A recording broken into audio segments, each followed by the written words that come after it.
Good morning, everyone.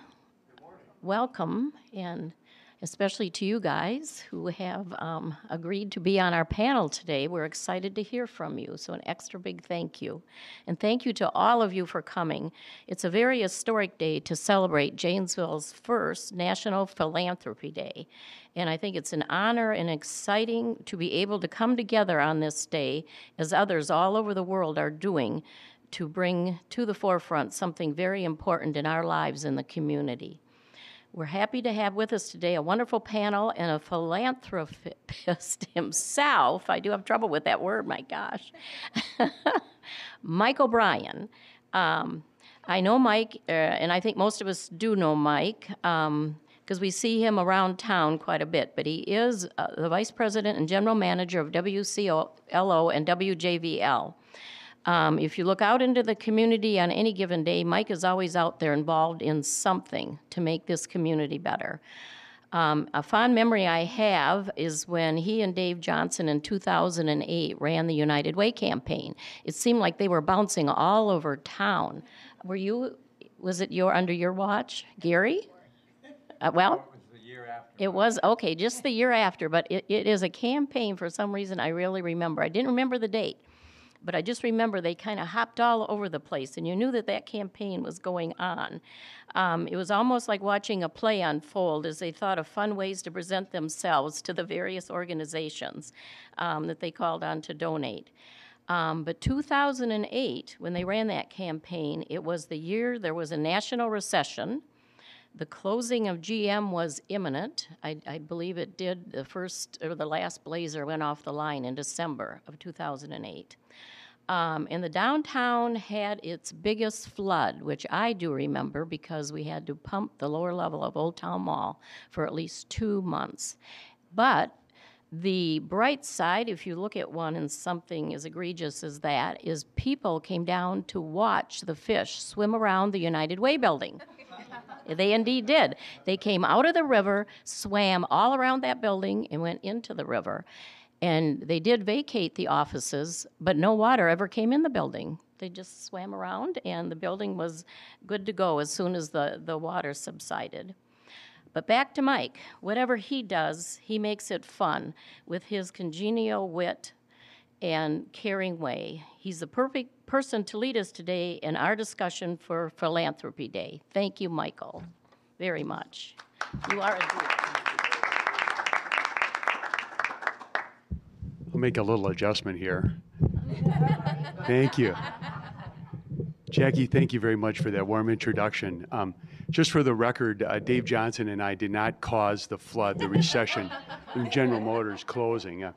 And it was told that Gary Smith actually returned to the United Way building and had some carp for lunch from the Rock River. But quite the historic time. Welcome to National Philanthropy Day. This is the inaugural event for Janesville. We'll call it the first because it won't be the last. Anytime that you involve people with charitable causes in Janesville, you know it will continue for a long time. As Jackie mentioned, this is going on all over the nation. New York, St. Louis, San Francisco, everywhere is celebrating November 15th, National Philanthropy Day. Now, this was started in 1986. Ronald Reagan proclaimed November 15th, National Philanthropy Day. It's only taken Janesville 31 years to catch on, but here we are. I want to thank Jim Radford, the president of Holmes, Radford, and Avalon Consulting, for recommending that we host this event. And this could be, you folks are charter people. You could be on the front end of something that grows and becomes bigger. Certainly philanthropy is very big in our community. It does not mean fundraising. That's the first thing that comes to mind, but it actually, it means the love of humanity. And out of our love for brothers and sisters flows charitable gifts and acts of kindness. Isn't that a good thing? And as you know, the needs are endless. But I'm not talking about the people that have less, that need to receive. I'm talking about our need to give that's within each one of us, that we have that inherently within us. Call it self-actualization, call it God's purpose for our lives. But definitely the needs are there. To people like us that are given much, much is expected. History's earliest philanthropist on record is Plato. He gave his farm, he passed it on to his nephew, and he said with the instructions that the proceeds are to perpetuate the academy that he founded. And here in Janesville in 1901, we received, well, I say that loosely, I wasn't here, Gary Smith was, but we received, Not quite that old. we received a gift of $30,000 from Andrew Carnegie, $10,000 from F.S. Eldred, and $17,000 from the city of Janesville to build a new library at 64 South Main Street. If Mark Freitag were here, he'd be thinking, I wonder if there were a line of people at the city council meeting complaining about the tax implications of that sum of money. Maybe, just maybe. But we would like to move this forward and let you know a little bit, too, a little background on this area. There's over 1,000, actually 1,050 nonprofits just in Rock County. Isn't that phenomenal?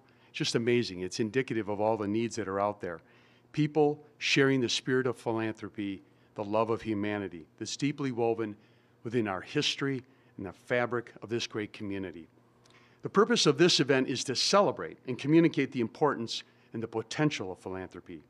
So to address those issues from their unique perspective, we have 4 esteemed panelists, good friends of yours and mine, that each epitomize the love of humanity and will share their individual stories. First, I will introduce just their name, and then we'll applaud, and then I will introduce the bio of each in order as they address their issues. So we have Mary Fanning Penny, Jayme Roth, Sherri Stumpf, and Gary Smith. Welcome.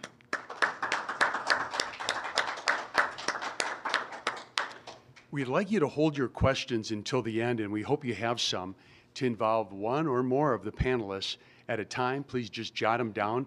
We'll have up to 30 minutes if we need to for Q&A, but each panelist has prepared some remarks as well.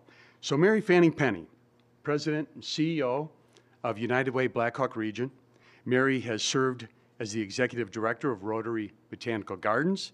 For several years, she was the UAW-GM Janesville Assembly's Communications Director. Other community positions include Coordinated Community Response to Domestic Violence, the Greater Beloit Chamber of Commerce, Janesville Area Visitors and Conventions Bureau, Irish Fest, Noon Rotary Club, Leadership Development Academy, and the United Way Wisconsin Board of Directors. When she's not with her husband and 2 cute little twin girls, she's working with the community. So please welcome Mary Fanning Penny. Thanks so much, Mike, for the gracious introduction. And I did not tell him to say cute little girls, but they are, so I appreciate that. It's an honor to be here today for Janesville's first National Philanthropy Day celebration. I, of course, want to take a moment to thank all of you for attending. As I look out into the audience, I see so many peers and friends and colleagues and people whom I admire and look up to that have done so much by way of philanthropy in our community. So thank you for taking time out of your busy schedules to be here. And also thanks to my fellow panelists, whom I, of course, adore and love and have worked with in many different capacities. So this is absolutely a love fest, and that's what philanthropy is. So I wanted to start a little bit by just talking about the organization that I'm so proud and honored to work for, and that's United Way Blackhawk Region. Our mission is to mobilize the caring power of community. And I believe that is philanthropy at its heart. It's about the community having a vested interest and stake in making our community better. And so we try to do that different ways, but our call to action is give, advocate, volunteer, live united. And so at the heart of that, I think you can see through charitable endeavors and philanthropic gifts that you can make a difference in pledging financial support to organizations. However, you can also give of your time and your talent to make a meaningful difference in the lives of others and in our community. Advocacy can be speaking up when you see injustice, when you see something that is wrong, when you acknowledge that there's something more we can do collectively or individually. Advocacy is having the ability to find your voice and speak up, and even if it shakes, to still speak up. Volunteerism is critically important and something that cannot be understated or underestimated. And volunteerism really is the lifeblood of what so many organizations rely upon to achieve their mission and goals.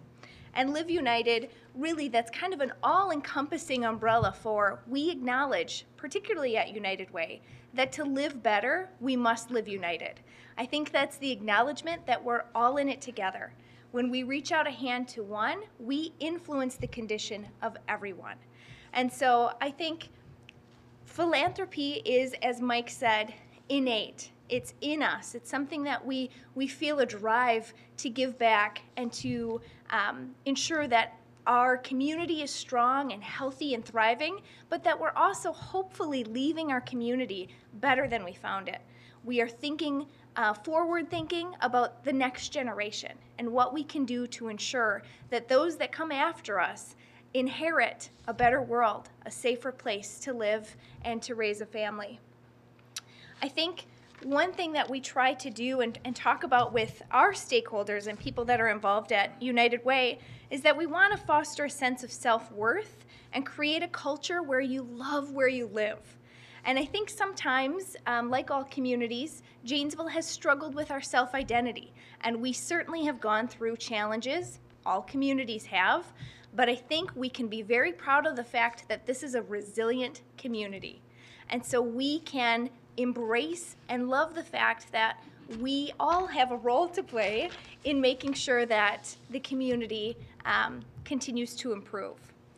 Philanthropy can use many forms of capital too. So we often think about and consider the financial portion or the financial capital as kind of the core component, but it's not. It can be spiritual capital, social capital. So using our unique networks and relationships to make connections and creating and fostering a space for collaboration.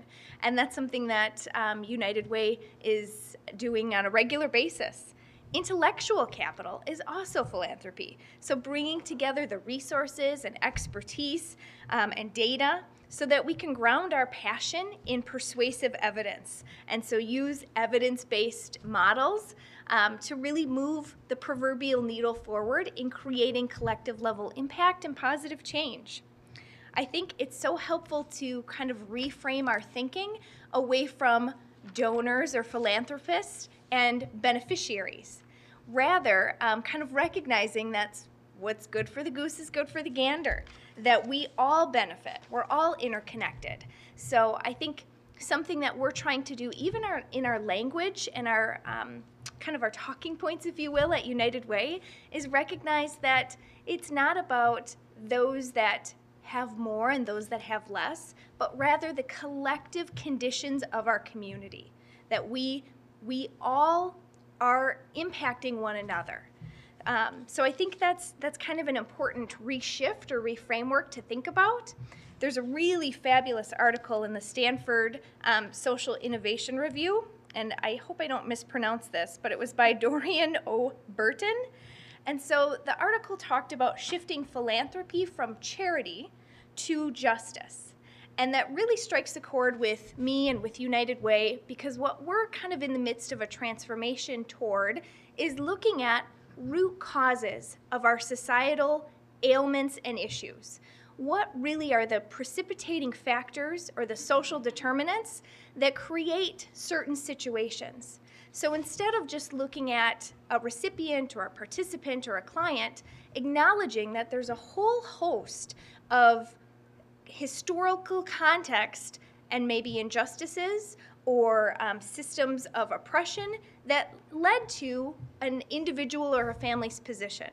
And so when we shift away from charity to justice, we begin to look at work that gets at what are those barriers? What are the systemic issues that need to be addressed that foster an environment where people can really meet their self-sufficiency and potential? And so I highly recommend that article, and I think it's something that further demonstrates where we as a community need to go with philanthropy, and what lies before us as opportunities, so that we are acknowledging to truly make a meaningful difference and a long-lasting impact, we need to start looking at root causes of issues. And that doesn't mean that we don't continue to allocate volunteers and resources and funding in critical areas and meeting basic needs. We absolutely need to do that.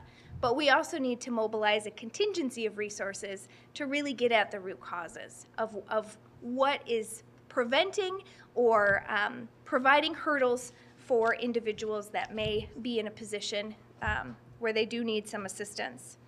I also think philanthropy, as a discussion and a dialogue, needs to encompass empathy. And it saddens me at times, particularly in a politically divisive era, that we sometimes lack empathy for one another. And we don't necessarily think about the long list of situations or circumstance that may have led to someone's position. And so I think authentic empathy really can drive our philanthropy and our charitable activities forward. Having a level of empathy to recognize and understand that someone didn't necessarily choose to be in a particular situation, but something has happened. Maybe they were in a position of disadvantage or didn't have something modeled for them early on. We say something at United Way in our current campaign video that says we believe there's no such thing as self-taught or self-made. And that is not a dig at any entrepreneurs or anyone that has kind of started their own business, but rather acknowledges somewhere along the way we have had either a parent that's encouraged us, a supportive and strong educational system, that it really does take, I know it can be a cliche, but it takes a village, that there is a community and a community network in place to ensure that people are successful and our community is successful. So I think when we can acknowledge that, again, that we're all in it together, that's philanthropy. That's living an interconnected life. I'm really proud of United Way and our annual Day of Caring. I think that's another event that embodies what it means to give back and create a stronger community. Hopefully many of you had a chance to participate or see all of the blue t-shirts in downtown Janesville this year. We continue to see record-breaking numbers in that event. And for those of you that may not be familiar, it's a one-day event where volunteers, particularly from local companies and corporations, are afforded an opportunity to go out and volunteer in the community. And it's amazing. And I think the interest in that event continues to grow because you feel good. So as Mike said, we have a need. There's an inner drive in us that's fueled by doing good and giving back. And so this year we had 898 volunteers participate at, I think they completed 100 different projects at our local nonprofit partners and other nonprofits throughout the community. That's a phenomenal day of volunteerism and philanthropy. And I think it's being kind of mirrored and echoed throughout the community too. So I really think that that's a phenomenal way to get involved and see a tangible difference in the work and the volunteerism that's done. So United Way really prides itself on trying to harness the caring power of community and acknowledging that when we have a level of understanding and empathy, then we can empower folks to get involved in any way that may be meaningful for them. Whether it's making, again, a financial contribution, lending their voice and their talent, or volunteering, those are the ways in which we try to provide avenues for people to get involved through our organization and give back. I would give a quick plug if anyone is interested. We do have a new website within the past year called Get Connected, and it's a free online kind of portal for volunteer opportunities in the community.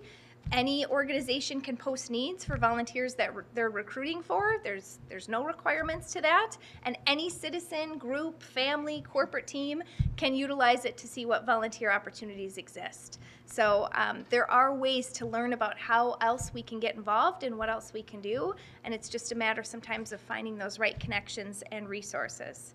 I want to leave you with a quote from that article that I referenced, and then turn it over to the rest of the panel.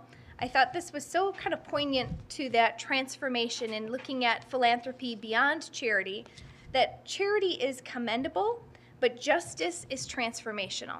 So when we reframe and rethink about philanthropy in terms of seeking justice, I think that's when we really will start to achieve and attain real systematic difference, as opposed to just thinking of it as charity or those that may not be as blessed or as fortunate. So that's what I wanted to share today. I'm happy to entertain questions later, and I'll turn it back to Mike, who I think will introduce my good friend, Jayme. Great. Thank you very much, Mary. That was a great launch to the conversation, don't you think? Isn't that true? Sometimes we need to pick others up by our own bootstraps and help them out, don't we? Our next panelist is Jayme Roth. She has served as a foundation director, 10 years with a Grace Hospice in various roles, including the development and community relations manager and the general manager. Jayme led the $6.5 million capital campaign to facilitate the Grace inpatient unit building project, and what a great facility that is. She currently enjoys spending time with her retired husband, but also developing her real estate firm, Premier Realty. Please welcome Jayme Roth. Well, thank you for having me here today. I'm humbled to be here with people smarter than me, and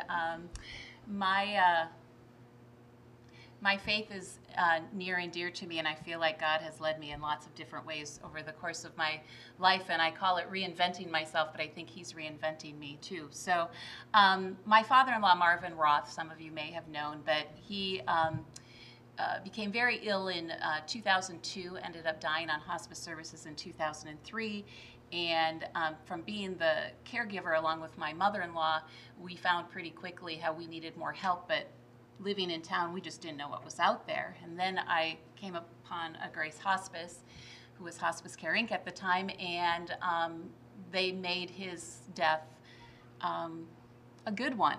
And I thought that was weird at the time to say that, but it was true. It was a good death in the home he built. Well, I was forever changed by that, and I thought, how can I help this organization and so other people can get the help? And I ended up getting hired by a Grace Hospice back in 2006. And pretty quickly, they had a built-in a person who was served by the organization who wanted to tell everybody about it. So what did they want me to do is put me in the foundation and go out and see what we can do with that. So coming into today's Philanthropy Day, one of the questions they asked us to talk about is, what does philanthropy mean to Janesville?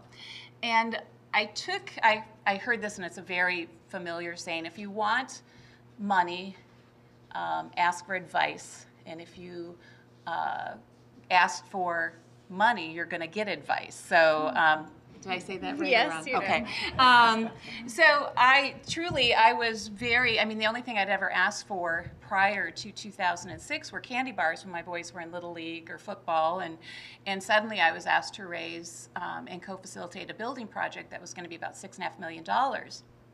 And all I would keep saying when they say, Jayme, can you do that? Well, if you all support me, if you all have my back, I'm not afraid to talk. And so I talked and I talked to people but in my mind, I had to frame it differently. I'm a self-talker, and I said, what am I really doing? I'm just inviting people to be part of something bigger than all of us, but something that we all could benefit from. So I became an inviter, and I just asked people if I could speak to them and invite them to hear more about something bigger than ourselves. So what I learned about philanthropy, I learned more from all of those discussions about myself and about other people than I ever would have thought of, all in the name of raising money for a cause. And the first thing, so the campaign was launched on July 19th, 2011.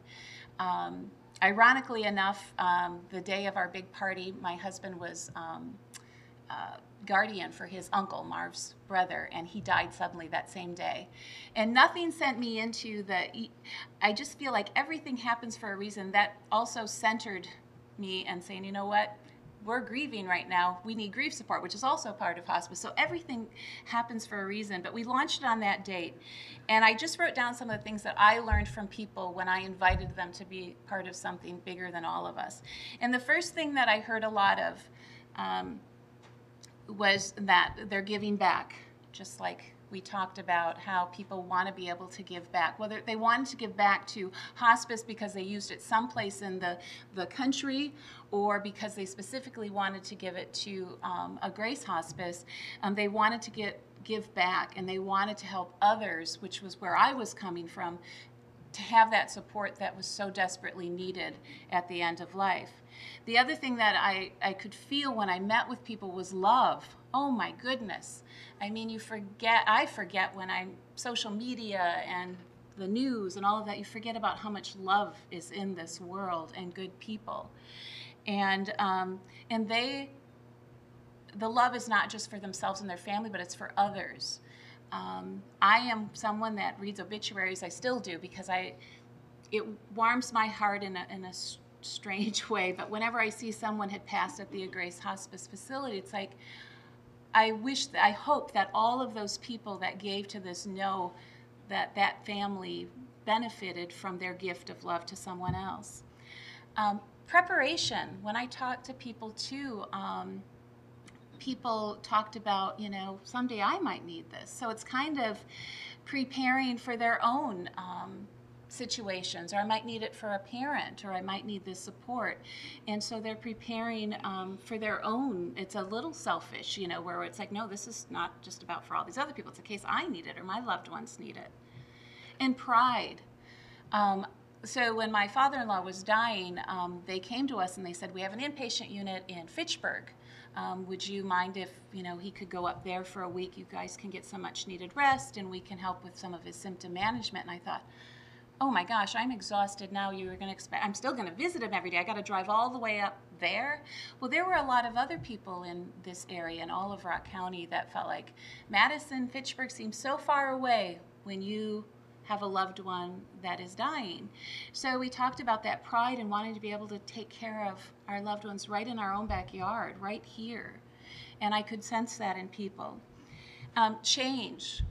That kind of tied into it too. I wanted to change the future for other people. To be honest with you, my husband and I were gifted with the ability to help my mother-in-law care for him. But I'm not a nurse. My sister's a nurse, but that doesn't mean anything that I suddenly know how to do nursing. And he had 106 fever right now, and I had the Ask a Nurse magnet on the fridge. You know how they used to have that? So I called Ask a Nurse, and they said, ma'am, you need to talk to a doctor. And this doctor called me, and I said, my father-in-law has cancer that spread throughout his skeletal system, and the man, the doctor, I'm a warm fuzzy, he was not, but I bless his heart every day. He was the first person who said, ma'am, you don't need a doctor, you need hospice. He's dying. And so I hung up, and I said to my mother-in-law, I'm like, oh my goodness, we need to call hospice. It's the weekend, they're not open, but they are, because I didn't know that, so I waited till the next day. And I called, and it changed our life. But change is if we can get the word out that people can get help sooner. So some people also felt that way, if people only knew this thing sooner. And another thing that I learned a lot, which impacted me a lot and will impact me for the rest of my life, is trust. So I wasn't asking people to buy candy bars anymore. I mean, I asked 4 different families for $2 million. I mean, that's a lot of money.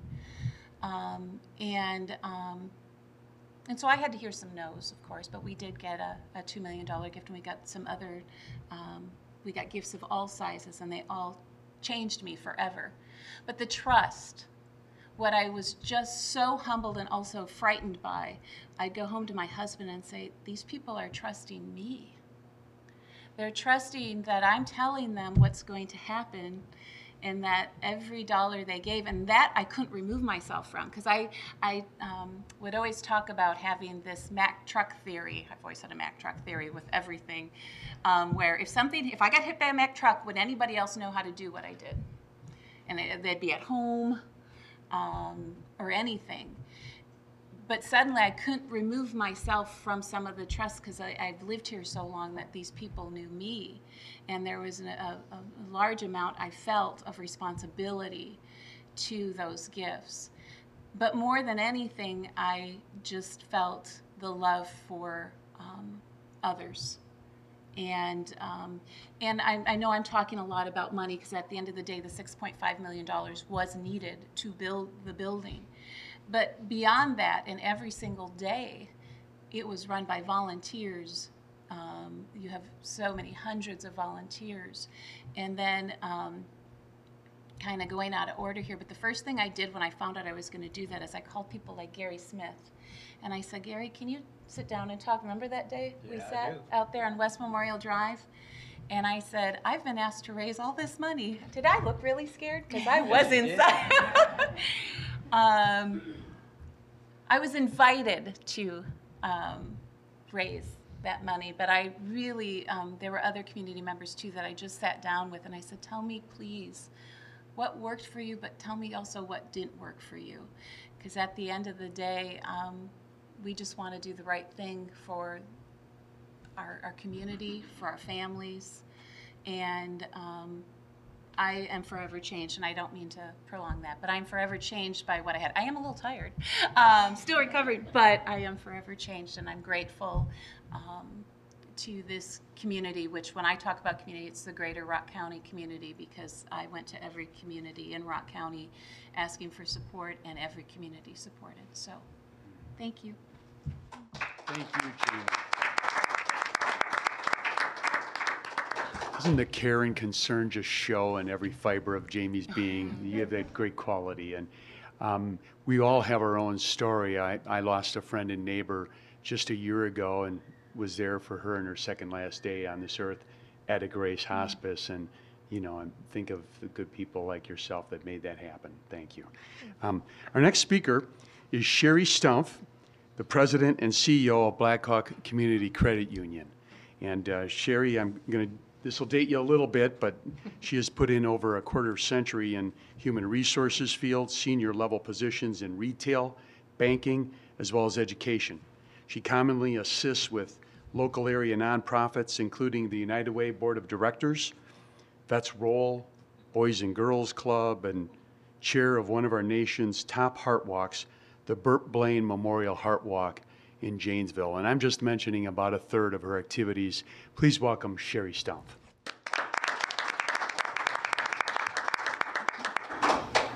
Well, I'm going to speak from something a little bit different. As I was preparing for this day, I was thinking about where does any of this come from? And actually, it was during a time where we were talking about the library and about the fundraising there. And part of where I get this from is when I was a young girl, and I'm talking 9, 10 years old, my mother, brilliant and very loving and giving person, said to me, Sherri, whose job is it to pay the bills at church? And I said, it's the pastor's job to pay the bills at church. And she said, no, the pastor works for us at the church. So whose job is it to pay the bills? Well, I was completely puzzled and dumbfounded. And and as she explained it to me, when there are things that are important to you, it's your responsibility to pay that. And of course, the entrepreneur that I was even at that age, I said, well, then why don't they charge admission? So make everybody have to pay. So as I grew up, and those are the kinds of things that stuck in your mind, I had a father who would stop along the side of the road and help people. And when we would see a broke down car, even from miles out, we would beg, please, please, Dad, don't stop. We're in a hurry. And it was, we were going to stop. So I grew up with it in every fiber of my being of what it means to give back, what it means to help people. And, you know, and I had a pretty, what I would have considered a pretty privileged life growing up. We were middle class. We didn't have a lot of money, but we had a lot of love, and we worked and volunteered at a lot of different things. When I was 21 years old and I had been married for 2 years and 7 months pregnant on Mother's Day, a knock at the door came and my life was forever changed. My husband had been murdered by mistaken identity, and they were coming to notify me. So you never know what it is that's going to change your life. And what made it different for me, right? Because I was in the United States of America. I had an education, I had family and friends, I had people who could help pick me up and move me on. What about the people that don't have that kind of safety net? That's what I always think about. I am very privileged to work for a credit union whose philosophy is from the cooperative movement. So for those of you who know what a food co-op or any other kind of co-op, it's people helping people. And so a financial cooperative is, it came about during the Depression when banks were closed and people couldn't get money, and loan sharks were the only place that people could actually exchange money, whether you needed to borrow it or you had it to loan out. And so credit unions came as a means for people to connect to each other and share that. So if I have it and you need it, we can find a safe way to exchange that. And so the philosophies, there are 7 key principles, and one of those key principles of a cooperative is in giving back. So when I see that, I believe that the credit union's mission is part of what is it that we're going to do to give back to the community. So I'm so privileged to work for an organization where I'm doing that on behalf of over 50,000 people in this area. And we look at the different nonprofits, and we not only in giving, because I believe that money is just part of it, as you've heard, right? It's important that your heart is into it. So we have regular meetings with our employees where we talk about what the nonprofits are doing. We have those partners come in and talk to the staff about how they might be able to help. And we have huge thousands of volunteer hours that go into all of the different charities that we support. So I don't believe in giving money unless it is that we're going to back it up with being there as well. I look at, when I moved to Janesville, I came from Minneapolis. And in Minneapolis, there was plenty of opportunities to volunteer, but people just are too busy to do it. And when I came here and saw how many nonprofits were in existence and how everybody was engaged, when I was in Minneapolis, I had to teach my staff about volunteering by paying them to volunteer. So I guess it wasn't really volunteering at that point, but they learned to love it. And then I came here and I have to slow people down, right? You only have so many hours in a day. You need to, take it easy. So, but we believe in that, and I'm just so excited about what we can do as a credit union, being part of this community and being based in Janesville and caring about all the people. And the things that these two have already shared about the folks where you have to have empathy, the way that you can come alongside people. I recognized 12 people this morning in a employee staff meeting about the unusual ways that they came alongside people to support them. Really different, way out thinking. And those folks, then anybody that was listening to that would say, she's obviously encouraging us to be able to think outside the box, and how is it that we might help this person, and what happens if you have to say to yourself, that could be me, right? Would you take more time with that person? Would you give them support in any other way? So that's what it means to me. I believe it. I love it. It's every part of my being. And I'm just so grateful to have a job where I can live that out. So, thanks. Thank you very much, Sherri. Appreciate your contributions. It's a great example of a business leader also leading in the nonprofit sector and helping so much. That's just wonderful. Our next speaker is Gary Smith, the interim CEO of Community Foundation of Southern Wisconsin. Where is he going to show up next? And after a 45-year career in the nonprofit sector, he retired from his leadership position at United Way of North Rock County, and then Gary stepped in 4 times as the interim director for the Rotary Botanical Gardens. Is it just me, or is anyone else wondering why he hasn't gone underground in a witness protection program to hide? That's next. He just keeps on coming back. And he was one of the founding members of the Community Foundation and will welcome a new leader when a search is complete. So if you see him looking around the room, there's a reason. Gary is a familiar volunteer in so many ways, including his church right here in Janesville. Please welcome Gary Smith. Well, thank you very much. It is a pleasure to be part of this august panel. It's a privilege being the token for the panel. But philanthropy has been my life. And it's been a joy because I've been able to participate with people that love their community, that care about other people, and that is a privilege. And I am now filling in temporarily for the Community Foundation of Southern Wisconsin. I've been here a month and a half, roughly. But in reality, it hasn't been a month and a half because 25 years ago, I had the privilege of being one of the founders. And back then, there were 5 of us that started. Alan Dunwoody, Jim Kripe, John Stiles, Phil Reuter, and myself. And we collected $5,000 to start the foundation. $5,000. And we had a goal of increasing the foundation size by $1 million a year. That's huge. Well, 25 years later, it's a joy to say we're over $50 million in assets. Now, just put that in perspective. What can you do with $50 million?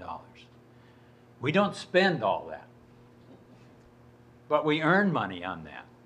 And by earning, by investing wisely with good counsel, last year we gave away $3.6 million, I think it was, to charities, to scholarships, to help meet needs in our communities. Now, from my perspective, if we can do that in 25 years, what can happen in 50 years? Can we really generate $100 million? $150 million? And then what can we do in the community? Now, how does this all come about? You've heard some great input here this morning, and I commend them because they have a heart, all of them, including Mike. Mike has a heart too. Hard to believe. No, I don't. I believe it, Mike. But we can do so much more, and it's done because people have a heart. The Community Foundation of Southern Wisconsin doesn't say, gee, where can we give some money to make a difference? Well, we do that. That happens. But we also contact people, and believe it or not, people just come to us and say, you know, I have a passion for this type of service in the community, or for these agencies, or for scholarships, and I want to make a difference going forward. And I want to give the foundation a pot of money from my estate, or just write a check, however they want to create a fund that will meet their dream of funding organizations, of supplying scholarships to graduating seniors, maybe in a special field. Maybe it's nursing. Maybe that's their passion. So their scholarship will only go to nursing.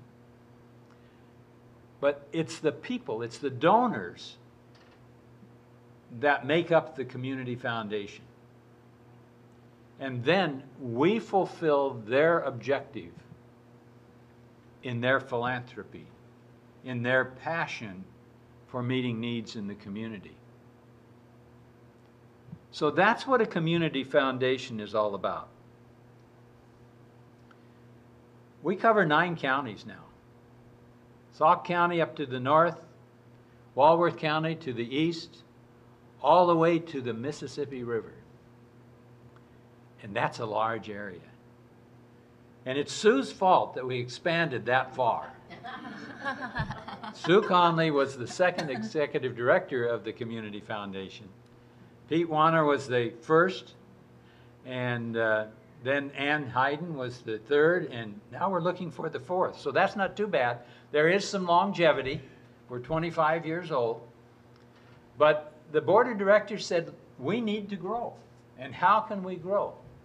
And one way is reaching out further and further. And I hope, as long as I'm around, we don't go further than the Mississippi nor any further north, because it's a long territory right now. And it's a challenge to meet all the needs. And but part of the privilege that I have right now is the staff. We have a great staff. And without them, my job wouldn't be near as much fun as it is. It would be a chore. But we have good staff, and that's a privilege. We have over 625 different funds right now.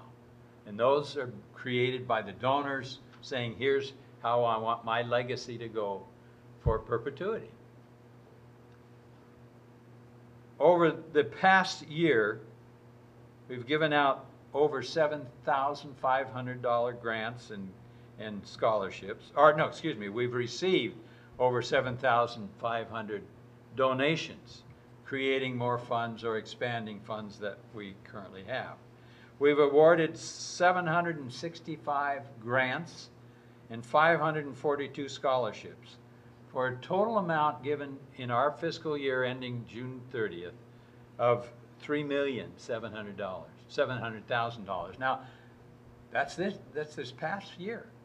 This will go on every year, and it will grow every year because so much of the funds that we have are endowed, which means that a portion of the interest earned goes to meet the grants, goes to give scholarships. So our focus, although it is giving out grants, it is awarding scholarships to students, our focus primarily is on the donor so that their legacy will go on for perpetuity. That's a good way for anybody that has any size of an estate or has any disposable money, or not disposable, if they have a passion for a certain project. It's a great way for them to get involved and for it to go on for an extended period. So we have different types of funds. And again, the donor will select how they want to establish this fund. There are community funds, which are more community-oriented, like the Monroe Fund or the Platteville Fund. There are donor-advised funds, so the donor can say, you know, this year I would like to support Boys and Girls, or a certain heart association, or any type of charity that their heart says, that's what I want to do. Or it might be a scholarship fund. There's designated funds. There are organization funds. So in some cases, the donor might say, well, I want my money just to go to the YWCA and maybe Boy Scouts, maybe Girl Scouts, maybe YW, maybe Red Cross, any charity that they want to support, they can make organizational funds, and others can participate in that organizational fund. So, and then there's scholarships. So, philanthropy, what is it? It's giving. It's meeting needs. It's sharing your passion with the community. It's whatever you want it to be. It's volunteering. It's just caring about people, caring about your community. So I encourage you to volunteer, to give, to help serve on a board of an agency. That's always needed.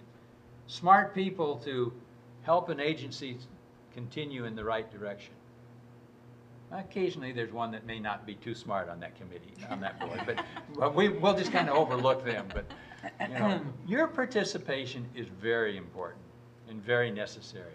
And that's what makes a good community. And without a doubt, we have some great communities in this region. Janesville being a key one, and we have great volunteers. So keep up participating, keep up giving, keep up caring. So I just thank you for any attention you have, and Mike, thank you. Gary, thank you for your nice talk and walking the walk. Fantastic. We appreciate that. And now we can hear from any of you. If you would have a question for an individual or for all of the panelists, you can direct it in any way you would like. We just open up the floor for any questions that you might have. Can I go first? Yes, certainly, may. I have a question for Mary. If someone wanted to establish a nonprofit organization and it's faith-based, can the person have access to United Way in regards to raising funds for that foundation, even though it's faith-based? Yes. I think ECHO is a great example of a faith-based organization that receives United Way dollars and support. So yes, that's possible. Mm-hmm. So how does one go about getting connected to United Way in regards to the funds? That's a very long question to answer. Do I just call you and we'll talk about that later? That's a great first step, yes. So there's a host of criteria that's required to be eligible for United Way dollars. And so I won't go into all of that right now, but I am happy to connect with you and kind of talk about the steps for that process. Yes. And my second question goes for you, Mr. Smith. The same question. Does one have access to your funds in order to establish a nonprofit organization? Certainly. Excuse me, Gary. To establish a not-for-profit, no. Excuse me, But to Gary. support. I'll just ask you to paraphrase the question for the benefit of all, if you Okay. would. Thank you. Now, you're asking if through the community foundation you can establish a You not-for-profit. can get funds to establish a nonprofit organization. We do not establish not-for-profits. But if you have a not-for-profit you're interested in, then you can support that not-for-profit through the community. No, I'm not talking about supporting. I'm talking about getting funds. You said you do give out funds, that you get an endowment fund and people come Yes. and tell you what they're interested in and Yes. where they want their money spent. So what I want to know is that if someone wants to start a nonprofit organization that actually meets the needs of one of your donors, will that person be qualified? Like, let's say it's a faith-based organization that addresses youth, the problems in youth, like Mary was saying, to get to the foundation of the root of the problem in order to stop certain situation, that will prevent the constant ongoing incarceration of youths and establish them as a family, bring family together. Is that something that your organization will be able to fund? Is what I need to know. We can fund any not-for-profit organization. So they have to be a not-for-profit. It is a not-for-profit. Yeah, and to establish that not-for-profit, we can advise you, but we cannot establish it ourselves. No. I don't need you to do that. I'm just talking about the funding. How does she get it? Yes, we will give to any not-for-profit, any 501c3 not-for-profit. We will, right. So I can help. You can I help? work for Mr. Smith. Okay. So if you're already a 501c3 nonprofit, once you get your nonprofit status, okay. you can go on our website. And if you go on our website, there's tabs and a menu at the top that says grants available. And you can click on there to see and go into each page to see if you're eligible and you meet the criteria for that grant. I knew why she was out of the office. Well, Thank you, Allison. But I'm going to just chime in too, because Sure, go ahead. from what I work for the community foundation too. Oh. But I think I hear you asking, do we have funds that could help you in the process of getting your 501c3? And that would be, no. Well, that would be one option. Yeah. And also, to start to fund like a grant, yes, for the 501c3, even though you have your tax ID, but you have to file to get the 501c3, and you have to pay certain amount based on your budget. Yes. And if you have something like you have over $2 million, $3 million budget, it's over $700. and then you have to pay that to the IRS. Okay, that's one point. Another one is that, a lot of companies would like to be involved once you're established. They don't want to be involved until you actually have like an office and you're actually in operation. So what I was asking Mrs. Smith is that process to get it, going, up and going, is that something you might be interested in funding? No, we couldn't. No. United Way couldn't do that either. But once you were established, similar to the Community Foundation, then there would be potentially an avenue for grants if there was alignment with United Way's priorities, which are health, education, and financial stability. That's interesting. The best way to really establish a not-for-profit is to get an attorney involved and work with you and then go through. You have to get it from the Internal Revenue Service. That's the only way you can. I do have an attorney on the board, yes. Yeah, that's the best way, because they know what legal steps you have to take to establish a not-for-profit 501c3. And good for you for doing that. Yes. I mean, the process is somewhat painful to become a 501c3. Yeah, that's how I I got a lawyer, because I was Yes. trying to do it myself, because I did a lot of research on my Yes. own. And then when I got through the process and I saw the forms and everything, and then I just called a law firm, because I'm from Illinois. I just called a law firm, a business lawyer, and the guy offered to help for free, and I just asked him to come on the board. Well, you are a philanthropist in the making. No, I just like Mary was saying, this is something I'm very passionate about, and I just want to be able to, start an organization that will actually address that problem. That's just it. Good for you. Thank you for that. Good Don't for give you. up. Oh no, I can. I think it's my calling, and it's and God put it in my heart, like Jayme was saying, and He's gonna provide, because it's something I really, really would like to do. It's a huge problem, and we have to focus on the justice, on the aspect of how to solve a problem instead of just giving money away. That's great. Well, we're inspired, and this is a great dialogue to have today. So thank you for leading off. That's terrific. Are there any other questions from the audience? People that would like to inquire? Marty, yeah. I was just wondering, with the advent of Facebook and Twitter and all that, how has that changed? Has that changed how you guys do your jobs, and has it led to bringing a younger group of people into philanthropy? And that's for any or all of you. Sure, I'll take that. Yes and yes. So the digital era and proliferation of social media has absolutely changed the charitable landscape, and I would say for the better. It allows new avenues for engagement, ongoing dialogue and conversation and education. I think overwhelmingly it's been incredibly positive for organizations to be able to reach out and engage in new and creative ways.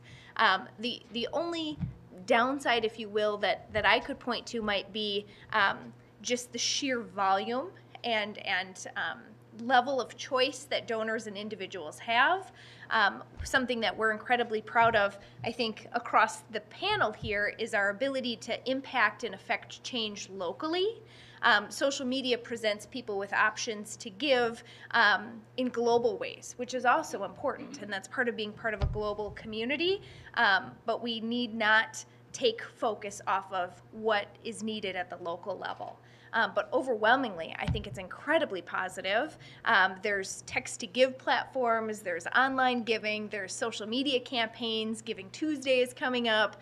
So I think all of that has really opened up a whole new world for organizations to reach new audiences. And what was the second part of your question? I'm sorry. If it's bringing younger people. Younger people, thank you. Absolutely. I think that my children are 6 years old. I have twin girls. They know how to work my phone. It's crazy. I'm sure you all have stories where you can relate and how the youth can navigate technology. It's amazing. So absolutely, younger audiences reach out that way and have an expectation to communicate digitally. So I think it's absolutely bringing young people into the fold. Research at United Way and other nonprofit organizations does indicate, though, that millennials and younger members in the workforce are looking to give back to organizations that they're passionate about or causes that they fall in love with. It's not necessarily about supporting an organization or an institution, but it's about having a meaningful exchange or a meaningful event. So I think social media, the Ice Bucket, the ALS Ice Bucket Challenge is a great example of the amount of publicity and visibility that created for ALS and for organizations working to support families faced with that challenge is incredible. Again, the little downside for that is having the capacity to deal with the influx of donations and publicity that occurred. Organizations then have to have the capacity to be able to respond to donors, respond to queries, and be interactive. Certainly younger members of our workforce and of our generation that are so digitally attuned and sophisticated do expect immediate response and an immediate answer. So organizations that harness and embrace social media have to be well equipped and prepared to provide that interface. Otherwise, people will quickly turn away and find another organization to support. I could go all day about social media, but that's a great question, and I think something that organizations absolutely, nonprofits and other organizations, if they're not utilizing it, they absolutely should consider what it would take to be able to fully utilize its capabilities and benefits. Anybody else have anything to say on that? You said it all. Yeah, great way to tell your story. Well said. Yeah. That was a great response. Anyone else know? That was. I think at my experience at a Grace, and we had our stories with HIPAA and all of that. They very much were planned with permission, and so you could feature a story through our mail appeals, but also through social media. Maybe it's our Light Up a Life family, or it's the Spring Appeal. The one thing, though, that I learned, and I'm constantly learning, and having adult children, I continue to learn. I'm really old school. It's all new to me, but is being open to way younger people want to give back. They might want to have their own third-party event. We always call them third-party event because they're going to have a celebration at somebody's house instead of bringing something to the party. We had Dory bears, which are teddy bears, which we'd give to family members. They would do different things, and just you could promote it through the social media or through the Twitter, but being receptive to helping them engage and feel good about their gifts on their terms a little bit, as long as it works for your organization. That's the thing that I had to learn the most, is just like, oh, okay, that's a different way of doing it, and yay for them for thinking of us and wanting to support. I love that you said the Twitter. Good Yeah, the Twitter? I can only read the Twitter. I don't know how to respond. I do know how to like it, but I know how to say happy birthday on Facebook, too. I have one for you. As community leaders, you hear there's so much of a need for short-term quick fixes, right? And yet there's also the long-term root organizational and fundraising efforts that need to take place for the long term. How do you respond to the tug and the pull of all that? Let's go to the other end of the table and work back a little bit, Gary. Well, that is the challenge, the tug and pull. For certain, I don't know a single charity that is adequately staffed. And it really makes it difficult because our staff and volunteers they get the tug and pull. And it's hard to focus solely on one critical need or even one long-term need, because we're pulled in so many directions. We're doing so much with limited time, with limited resources as a not-for-profit charity. So it's a challenge. It really is. Yeah. Thank you, Sherri. Well, we get a lot of requests like that, and we take it as we can. The longer term or the bigger the planned events, can be budgeted for, but I always keep some aside, and we allow every branch location to have some money set aside for the small things that will pop up periodically that they think that we need to be involved in. But we just do what we can when we have it available, because I believe that if it's meant to be, it's going to happen. So, Okay, a little bit of fate there. Okay. Yeah, got to roll Good. with it. Yeah, neat. Jayme. My biggest fear, because you do get pulled, especially when I was also Rock County General Manager. I mean, what I loved about my job was there was such a variety to it. At the same time, the building project and the raising the money was a big part of it. I became ADD. I said, you go from project, but at the end of the day, my biggest fear was, did I show gratitude? Yeah. Because that, at the end of the day, it's really that all that matters. There's a lot of good things that come forward through all the stress and the push and the tug, but did I even stop to appreciate the good and learn from the things that didn't go so well? So gratitude to this day, I think back on some of those conversations I have with donors. Did I thank them enough? Did they really feel? I've been gone over a year now, and I still will think about that. Yeah, good thought. Yeah, Mary. Sure. I think, kind of piggybacking on something that Gary said, certainly nonprofit organizations struggle with resources, both human capital and financial and otherwise. And something that I'd really like to see shift in our community is, instead of donors and well-intentioned, benevolent people asking things like, well, what's your overhead? I'd rather see people ask, what's your impact? What are you achieving? What are the long-term benefits of the phenomenal work that's being done at HealthNet and the YWCA and the Community Foundation and Community Action? What's being achieved? What's being accomplished? How are the conditions in our community changing because of the talent and the innovation that's within your organization? And yes, we can pride ourselves on being responsible stewards of donor dollars and doing that work as efficiently and effectively as possible. But the question should be, what are you accomplishing? Because overhead is everyone that you see. Overhead is people helping people. And that's okay as long as we are creating a positive impact. That's a rant, Yeah. I guess. Okay.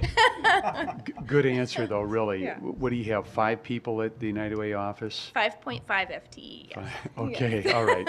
A small crew that marshals the resources of hundreds of volunteers that really makes that happen, so their legs and hearts are all over the Blackhawk region as a result of that, and with a very small crew. Yes. And a dedicated board. And that can be applied just about to any not-for-profit Isn't that, agency. yeah, isn't that true? Same thing. Yeah, Absolutely. we really don't have to respond to an 800 number from somewhere that could be overseas. You can go local right here, and whether it be a Grace, the Heart Walk, or Community Foundation or United Way, there's so many ways to reach out.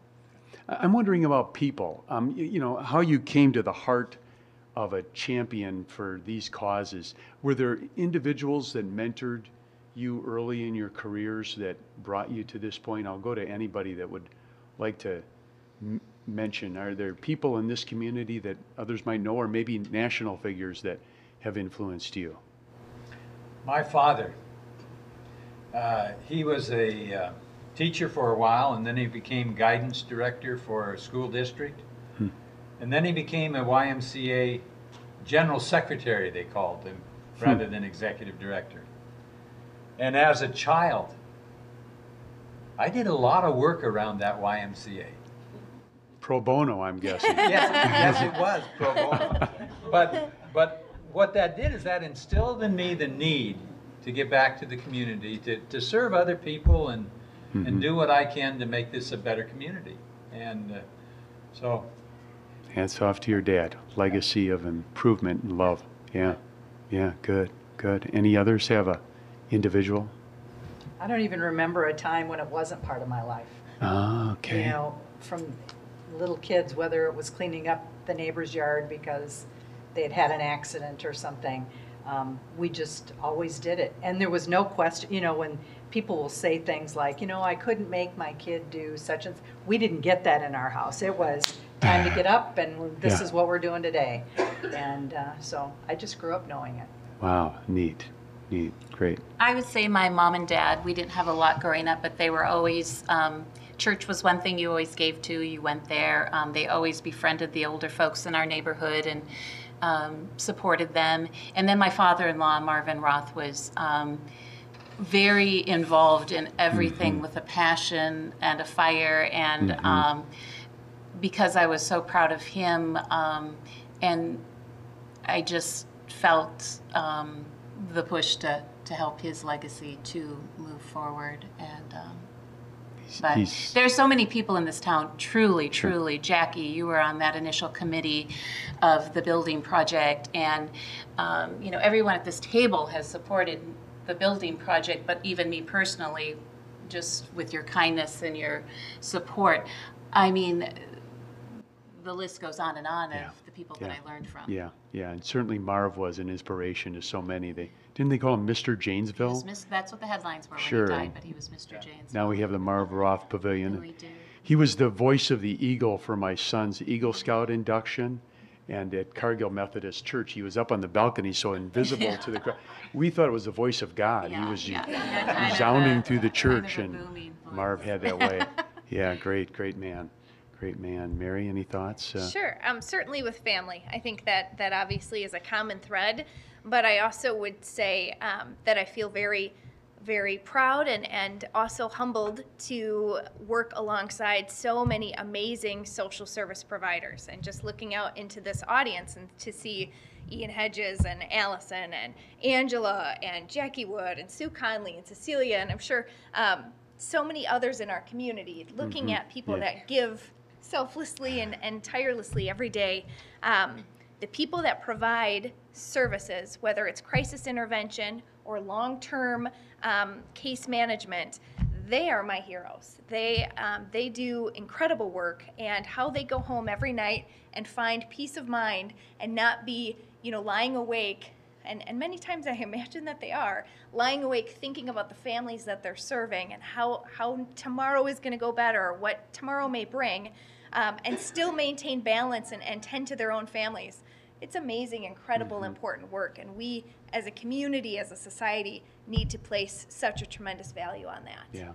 Yeah. So Great stuff. And isn't it true that one of the highest percentage of giving categories in the United Way is the agency sector, the nonprofits themselves that are not making necessarily much money, but they all tend to step up and absolutely give what they can. Yeah, That's they get inspiring. it. They see the value, and they recognize that their organization plays a role and may fill a niche, but there's other organizations that provide wraparound support and that are also critical and crucial for providing that comprehensive safety net that Sherri talked about. You bet.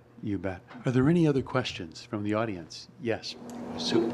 I feel like we've turned a corner in Janesville recently, and there's a lot of things going on, but I'm wondering what's exciting for each one of you in the world of philanthropy today, looking forward. What excites you about it? I'll go. I think, and certainly there's tremendous historical perspective represented in the room and at the table, but I think as of late, particularly the past few years, I think it's so exciting to see the level of collaboration that's taking place. So JCAN, as spearheaded by Sue Conley, is a great example. The HERE project, so Health Equity Alliance in Rock County, is a great example. The Homeless Intervention Task Force, the Opioid Task Force. There's so many groups getting together, coming around a table to talk collectively about what are the issues, what are the problems facing our community, and how can we each play a meaningful role in that. So I think what's incredibly exciting for me and for United Way to be part of is the collaboration that's taking place. We cannot be successful if we are living on an island and not reaching out and working with one another. So I would absolutely say the level of collaboration. Any others? Go ahead. Well, I am no longer at a Grace. I left there 13 months ago, but as Charles knows, I've gotten involved in my church to try to look at giving in a church setting as different and looking at members as donors rather than just the expectation that So there's a whole opportunity there, and that's where I've been spending a lot of time. It's a little overwhelming because now at a Grace I did have a big, kind of a larger foundation in Madison that I could kind of rely on, but in these small church settings, it's the church secretary and the pastor, and so that's been eye-opening, but at the same time. Yeah, I'm going to do that. I did. I'm keeping that. Pastor, maybe we should charge admission. I don't know how that will go. So if but there's it's exciting to me. There's a second collection, it's because of you? Yeah. Okay. But I am learning about online giving and the Twitter.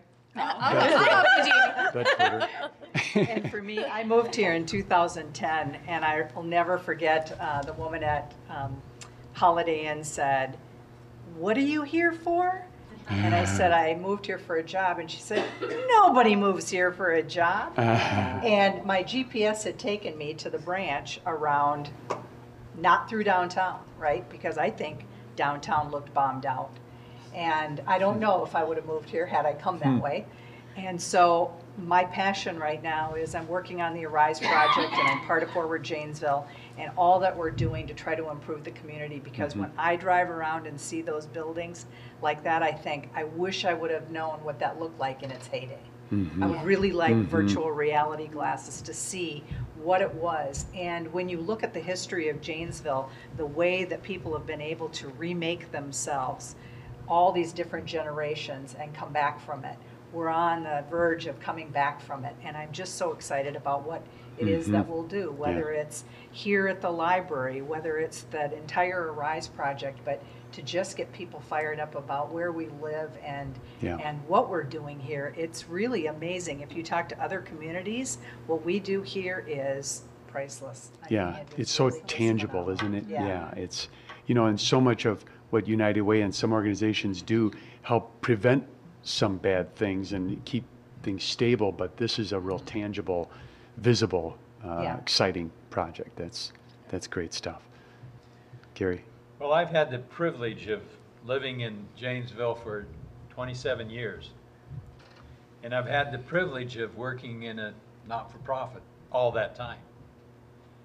And what strikes me about the area is the people always step up to the plate when there's a need. I can't think of a single time when a need wasn't met, when there was an effort by volunteers and by the community as a whole to meet that need. And you can't say that about every community. So it's been a joy living here, and I'm staying. I'm sorry. I applaud those of you that work for non-for-profits, and Skip Bliss would not be happy if I worked for a nonprofit, because that would be a bad time. But I applaud you. Wise choice, Mike.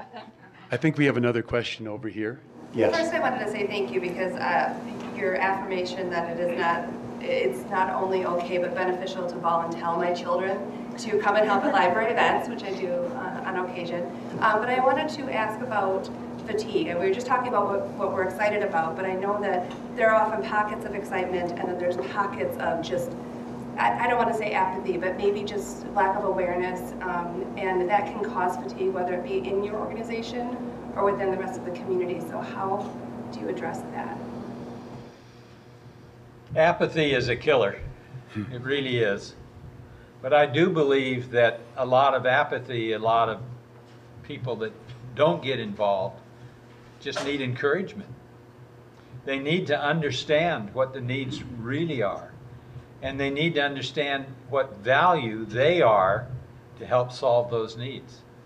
So communicating with people is a big step. Sharing a vision, sharing excitement about an issue and addressing an issue can go a long way, but we just need to talk more. We need to communicate more and get away from the negative and focus on what can we really do. And we can do a lot if we band together. And I think it's really interesting. You always have to try to find ways to recreate it and get people to connect to it. So coming up with what's going to be the theme of whatever it is that we're doing this year or this next time, I mean, that's always my challenge. but to try to bring that to life for the employees so they can really get behind it. And then when they get excited about it, it makes it pretty easy. This year, for instance, we're doing the 12 days of giving instead. And so we're picking 12 nonprofits that we work with or may not have worked with in the past, but some little small portion of their program where they need some quick fix to. It might be Echo and they say we want turkeys for it. And then all of our 12 locations are going to compete who can raise the most money. They're very competitive people. They like it. So knock yourselves out. It'll be interesting to see what we come up with. But then we tie that through the whole holiday time of, you know, the float and the Jolly Jingle Parade and all that kind of stuff. But to keep coming up with ideas of what you can do. But what it takes for me is to get out and see the organizations, see what they're doing, see the people that they're affecting, and I can come back and I can fire them up in a heartbeat with something. So.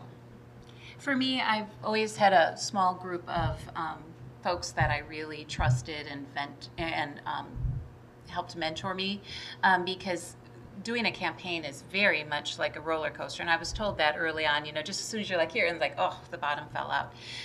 But allowing myself to have a place where I could be vulnerable. And sometimes if I could, you know, your pride is, everything is just going to be perfect, but then I've got this whole plan, but things happen. And so being vulnerable, actually allowing myself to be vulnerable actually helped me learn more and helped me through those times where just like things weren't going as I had hoped, and you can get down, but it usually didn't last too long. Good for you. Very humble. Very kind. Yes. Mary? No fatigue here. Oh, No.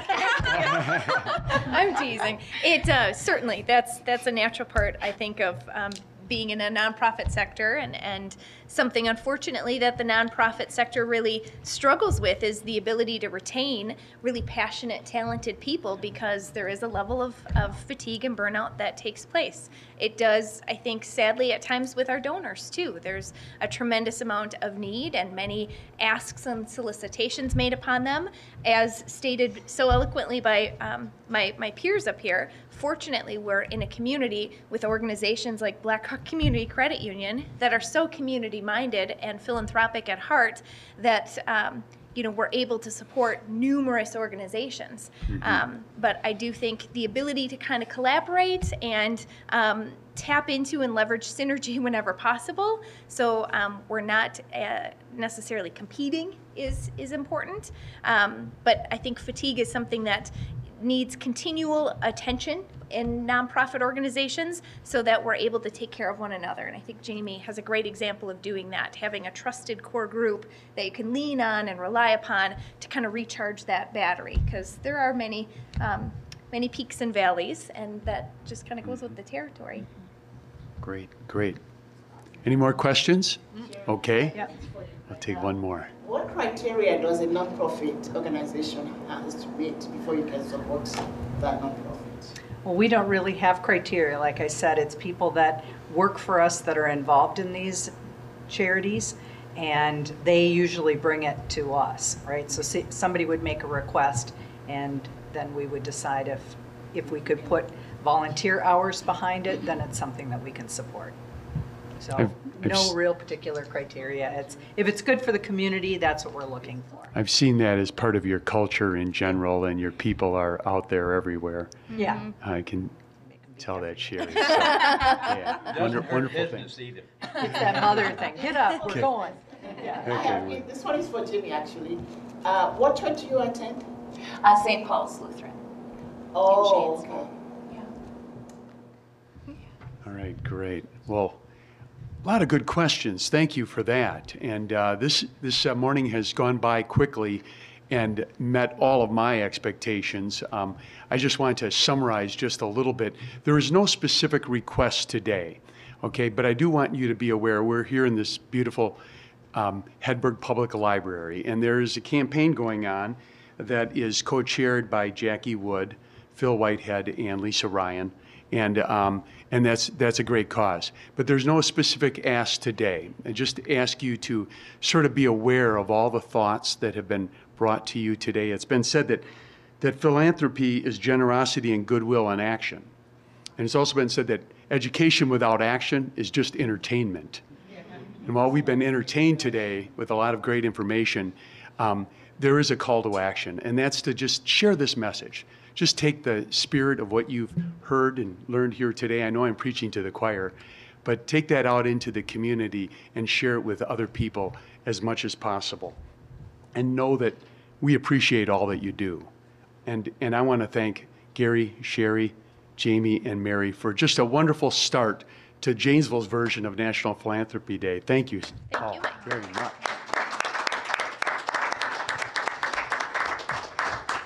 And thank you all for attending. Have a wonderful, happy Thanksgiving.